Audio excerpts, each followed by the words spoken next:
রাজধানীর গণপরিবহনে শৃঙ্খলা ফেরাতে বাংলাদেশ প্রকৌশল বিশ্ববিদ্যালয়ের নকশায় তৈরি ব্যাটারি চালিত রিকশা চলাচল শুরু হতে যাচ্ছে ঢাকায়। প্রাথমিকভাবে 3টি রুটে চালু হবে এই রিকশা, যা আগামী আগস্ট থেকেই ঢাকার রাস্তায় দেখা যাবে।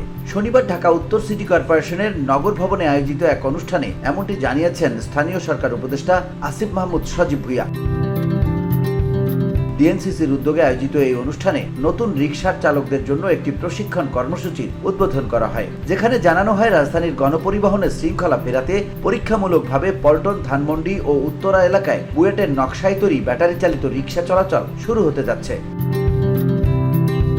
আসিফ মাহমুদ বলেন, বর্তমানে অনিয়ন্ত্রিতভাবে যেমন রিকশা চলে তেমনটি থাকবে না। প্রতিটি এলাকার জন্য নির্দিষ্ট সংখ্যক রিকশা নির্ধারণ করে দেওয়া হবে। আমরা নিশ্চিত করতে চাই চালকেরা যেন কোনো ধরনের চাঁদাবাজি বা হয়রানির শিকার না হন। অনুষ্ঠানে ডিএনসিসির প্রশাসক মোহাম্মদ এজাজ জানান, নতুন নকশার এই রিকশাগুলো আগামী আগস্টের শুরু থেকেই রাস্তায় নামবে বলে আশা করা হচ্ছে। তিনি বলেন, এই উদ্যোগের আওতায় 1 লাখ অটোরিকশা চালককে প্রশিক্ষণ দিয়ে লাইসেন্স দেওয়ার লক্ষ্যমাত্রা নির্ধারণ করা হয়েছে।